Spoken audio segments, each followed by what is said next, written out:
সূর্যর বাড়িতে গিয়ে আসল রহস্য জানতে পেরে চমকে গেল পারুল। হ্যাঁ বন্ধুরা, এমনটাই দেখা যাবে। তাই সম্পূর্ণ জানতে ভিডিওটিতে লাইক দেওয়া, চ্যানেলটি সাবস্ক্রাইব করে দেখতে থাকুন।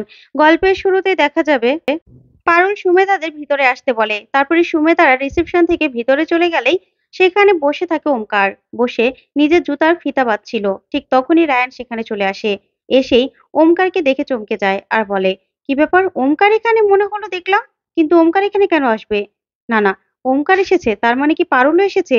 এই বলে রায়ান রিসেপশনের মহিলার কাছে যায়, গিয়ে বলতে থাকে, আচ্ছা ম্যাডাম, আমার বয়সী কিছু ছেলে মেয়ে কি এসেছে? তখনই রিসেপশনের মহিলা বলতে থাকে, হ্যাঁ, ওরা তো পেশেন্ট পার্টি, পেশেন্টকে দেখতে এসেছে। তখন রায়ান বলে, দেখি ওদের নামগুলো দেখি রেজিস্টারে। তখন রিসেপশনের মহিলা বলে ওঠে, না স্যার, আমরা কারো পারমিশন ছাড়া আমরা এই নামগুলো দেখাতে পারবো না। যাকে তাকে তো আমরা রেজিস্টার খাতা দেখাতে পারি না। তখন রায়ান অবাক হয়ে যায় মহিলার কথা শুনে। ওইদিকে দেখা যাবে পারুলটা শিরিনের কাছে যায়। তখন পারুলের গলা শুনেই শিরিন সাথে সাথে অক্সিজেন মাস্ক লাগিয়ে শুয়ে পড়ে। তারপরে পারুলরা সবাই শিরিনের কেবিনে ঢুকে পড়ে আর ঢুকে বলতে থাকে, বাহ বাহ, ঘুমায় চলে গেছে, আসলেই তো খুব ভালো নাটক করতে পারে। তখন পারুল বলে, হ্যাঁ তাই তো, দেখ না, না হলে আবার এখানে চটি থাকতো নাকি? মনে হচ্ছে না যে চটিগুলো পা দিয়ে একটু আগে এখান থেকে কেউ উঠেছে?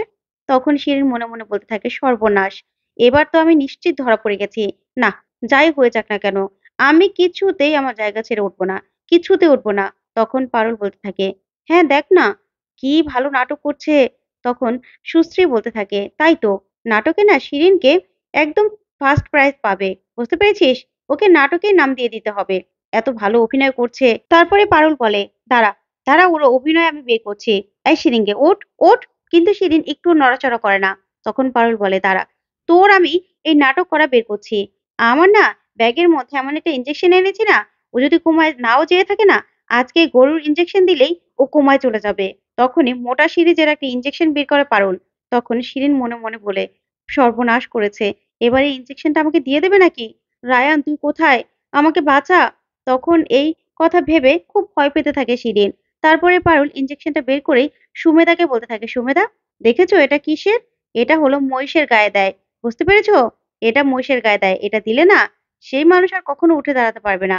এবার দেখো শিরিনের কি অবস্থা হয়, এবার শুধু ওর গায়ে আমার দেওয়ার অপেক্ষা।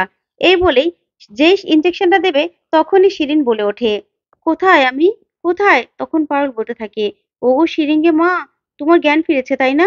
তোমার জ্ঞান ফিরেছে, তুমি কোথায় জানতে পারো না, বুঝতে পারছো না? তখনই শিরিনকে উঠিয়ে ইচ্ছে মতো চড় মারতে থাকে পারুল। তখন শিরিন বলতে থাকে, আর মারিস না পারুল, আর মারিস না। তখন পারুল বলে, তাহলে সবকিছু স্বীকার কর, সবকিছু এখন স্বীকার করবি। সুমেধা, তোমরা ভিডিও করো তো, সবাই ভিডিও করো। ওইদিকে রায়ান রিসেপশনের মহিলাকে বলতে থাকে, দেখুন আপনি কি খাতা দেখাবেন? আমার বন্ধুকে সকালে একজন মারতে এসেছিল, সেই নিয়ে কিন্তু অনেক হইহুল্লোড় রয়েছে। এবার যদি আমি সিকিউরিটিদের ডাকি, তাহলে কি আপনার চাকরিটা থাকবে আপনি মনে করেন? এখন কি কি ভাবছেন আপনি? আপনি কি আমাকে রেজিস্টার খাতাটা দেখাবেন নাকি দেখাবেন না? তখনই রিসেপশনের মহিলা বলতে থাকে, আচ্ছা আচ্ছা স্যার, আপনাকে কাউকে ডাকতে হবে না, আপনি নিন খাতাটা দেখুন। তখনই রায়ান খাতাটা দেখবে। তখন দাদু রায়ানকে ফোন করতে থাকে। আর ফোন করলে রায়ান ফোনটা রিসিভ করলে দাদু বলতে থাকে, তোমার এত বড় সাহস, তোমাকে আমি কখন আসতে বলেছি? তোমার মা ফোন করে বললো, তারপরেও তুমি এখনো আসলে না, তোমাকে এত বড় সাহস কে দিয়েছে? তখনই রায়ান বলতে থাকে, দাদু। কিন্তু দাদু বলে, না, তোমার কোনো কথা আমি শুনবো না। 15 মিনিট, 15 মিনিটের মধ্যে এখন তুমি বাড়িতে আসবে, না হলে তোমার পিঠের চামড়া আমি চাপকে ছিঁড়ে ফেলবো। তখন রায়ান বলে, ঠিক আছে, আমি এখনই আসছি। এই বলে রায়ান সেখান থেকে বেরিয়ে যায়। ওইদিকে পারুল শিরিনের মুখ থেকে সব সত্যি বার করে ভিডিও করে নেয়। তারপর ভিডিও করার পরেই পারুল বলে শিরিনকে, এই শিরিনকে, কান ধরে উঠবোস কর, কান ধরে উঠবোস করবি নাকি আবার কথা দেবো? তখন শিরিন বলে, না না না, আমি এখনই উঠবোস করছি। এই বলেই শিরিন কান ধরে উঠবোস করতে থাকে। আর সেটা দেখে সবাই ভিডিও করতে থাকে আর মজা নিতে থাকে। আর পারুল বলতে থাকে, আমার আমার পিছনে আর কখনো লাগবি? শোন, এটা না পারুলের স্টাইল।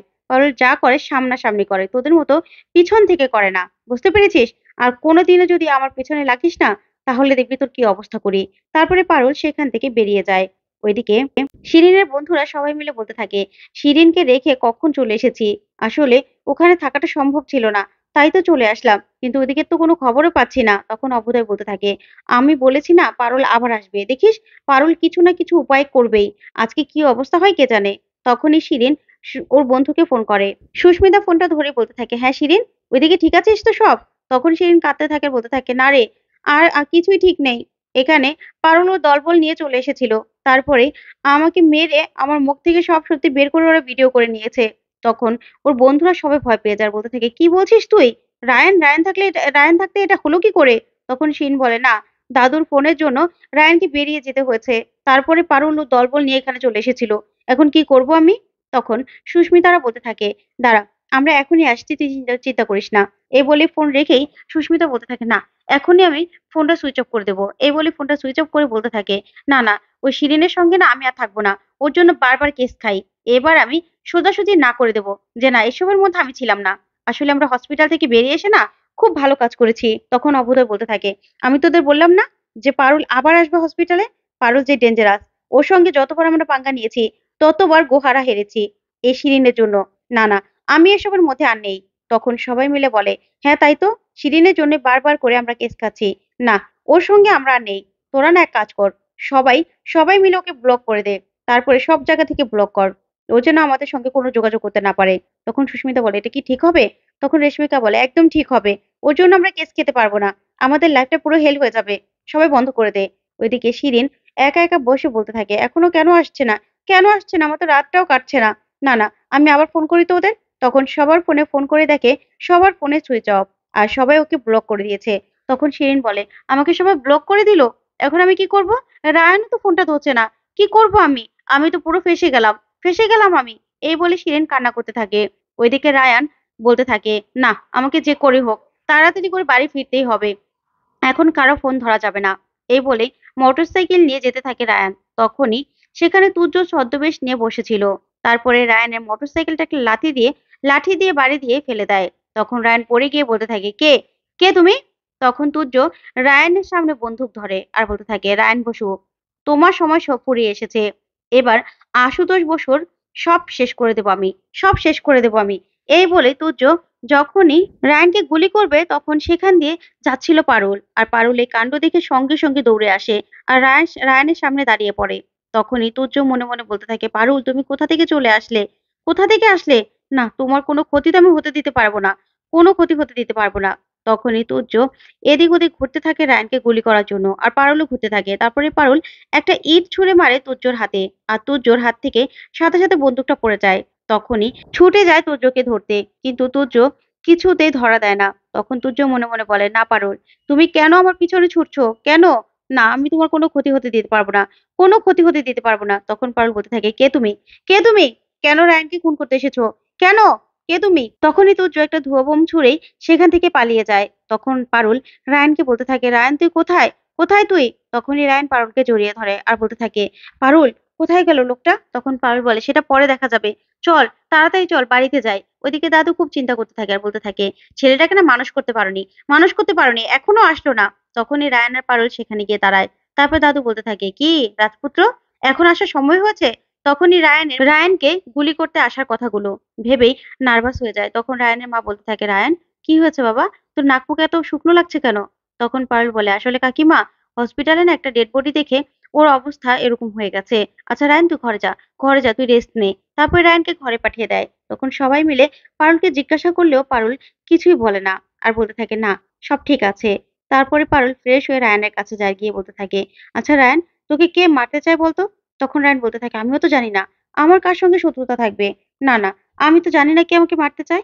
তখন পারুল বলে, দেখ, তো যে বন্ধু, তো বন্ধুদের সঙ্গে কখন কি করেছিস তা তো কোনো ঠিক নেই। এখন না হলে আমার তো মনে হলো ওই লোকটা প্রফেশনাল, তোকেই মারতে এসেছিল। তোকে তো মেরেই ফেলতো আজকে। কি হতো বলতো? বাড়ির সবাইকে আমি বলে টেনশন দিতে পারিনি, তাই আমি বললাম না। তখন রায়ান বলে, হ্যাঁ হ্যাঁ, আর পুলিশেও বলার দরকার নেই, তাহলে তো বাড়ির সবাই চিন্তা করবে। তখন